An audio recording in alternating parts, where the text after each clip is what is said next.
दोस्तों नमस्कार, सुप्रभात। आपका दिन शुभ हो, मंगलमय हो। इन्हीं सब शुभकामनाओं के साथ एक बार मैं आपके सामने फिर उपस्थित हुआ हूँ।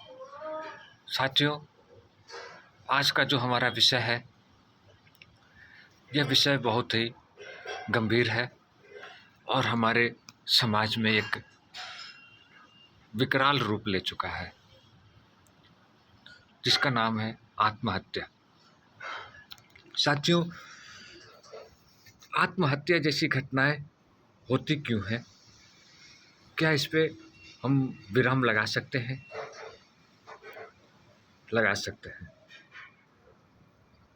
ज्ञान की कमी, अध्यात्म की कमी।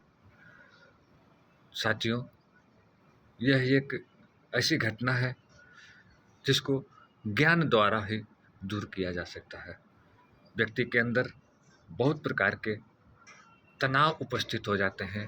उसका दिमाग जब खाली रहता है तो उसका विश्वास किसी पर नहीं रहता है, उसका मन डगमगाने लगता है। उस चीज़ को रोकने के लिए हमें अध्यात्म का सहारा लेना चाहिए। साथियों, हर एक जीवन में तकलीफ़ें आती हैं, समस्याएं आती हैं। कोई उससे निजात पा जाता है, कोई उसी में उलझ जाता है। जो उलझ जाते हैं उनके लिए मैं कहना चाहूँगा, ये जीवन जिसने दिया है उसके हवाले आप अपना ज़िंदगी की डोर दे दीजिए। वो इस ज़िंदगी से आपको बहुत ही सरल तरीके से निकाल देगा। आप सारी समस्याओं से बहुत जल्दी छुटकारा पा जाएंगे। आप आत्महत्या जैसी घटनाएं के विषय में सोचिए ही मत। आपका दिमाग वहाँ तक जाएगा ही नहीं। आप आध्यात्म का सहारा लीजिए। मैं मान सकता हूँ कि आप बहुत तनाव में हैं, आप बहुत बेचैन हैं, आपको कोई सहारा नज़र नहीं आ रहा है। आप अपनी बात किसी से कहिए। जब तक आप अपने दिल को हल्का नहीं करेंगे, आपकी समस्या बढ़ती जाएगी। आप बहुत तनावग्रस्त में हैं, आप अपने दिल की समस्या किसी से कहिए। जिसको भी आप अपना समझते हो उससे कहिए। आप किसी से नहीं समझते हैं उस समस्या को बताने लायक, तो आप प्रभु से कहिए। आप जिस भी इष्ट को मानते हो, जिस भी देवता को आप मानते हो, ईश्वर को मानते हो या अल्लाह को मानते हो, उनसे आप कहिए, बताइए कि प्रभु मैं इस समस्या में फंस गया हूँ, हमारी आप ही मार्गदर्शन करिए।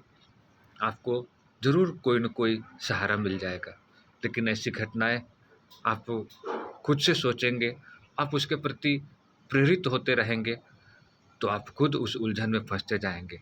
जब ऐसी घटनाएं आपके साथ देखने को या सुनने को मिलती है तो आपका मन बहुत दुखी होता है।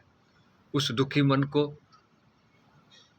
देख करके बहुत सारे लोग दुखी होते हैं, आपका परिवार भी दुखी होता है और उस जिस समस्या को आप दूर करने के लिए आत्महत्या कर रहे हैं, उससे दोगुनी समस्याओं में आपका परिवार फंस जाता है।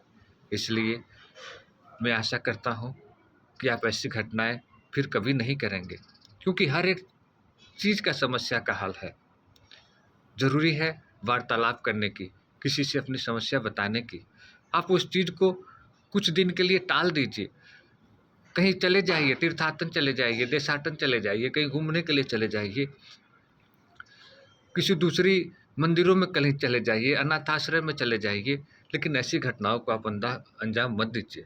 ज़्यादातर ये घटनाएं हमारे भाई और बहन दोनों लोग करते हैं। बहनें ऐसी ऐसी घटनाएं करती हैं जिसे सुन करके मन दुखी हो जाता है।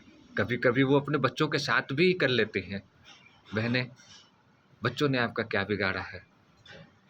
आप ऐसी घटनाओं को अंजाम ना दीजिए। मैं आप सभी से हाथ जोड़ करके विनती करता हूँ, जब भी आपका मन दुखी हो, आप व्यथित हों, आपको कोई सहारा नज़र नहीं आ रहा है, आप प्रभु को अपना सहारा बनाइए।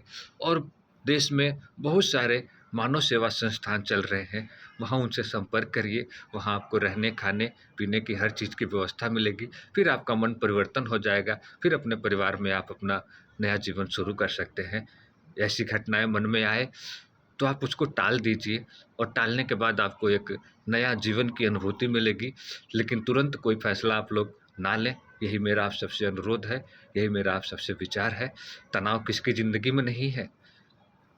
बहुत सारे लोग कर्ज में डूबे हुए हैं, फिर भी अपने जीवन लीला समाप्त नहीं करते हैं, जी रहे हैं, भगवान के भरोसे जी रहे हैं। जो होगा वो देखा जाएगा, लेकिन हम अपने हाथ से अपनी लीला क्यों समाप्त करें।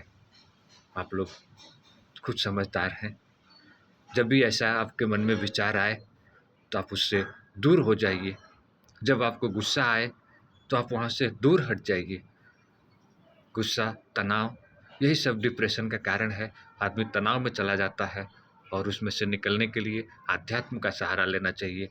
प्रभु हमारे हर चीज़ को सरल बना देंगे, आपका जीवन भी सरल हो जाएगा। इन्हीं सब शुभकामनाओं के साथ आपसे प्रार्थना करता हूँ कि ऐसी घटनाओं को आप अंजाम ना दें। जब भी आपके जीवन में समस्याएँ आएँ, आप तनावग्रस्त हों, आप किसी आध्यात्मिक गुरु के पास जाएँ, उनसे मिलें, उनसे सलाह लें। उम्मीद करता हूँ कि आपके जीवन में फिर से नई रोशनी आ जाएगी। आपका दिन शुभ हो, मंगलमय हो, आपका कल्याण हो। आपको नमस्कार करते हुए अपनी वाणी को विराम देता हूँ। जय श्री राम, जय श्री कृष्ण, राधे राधे।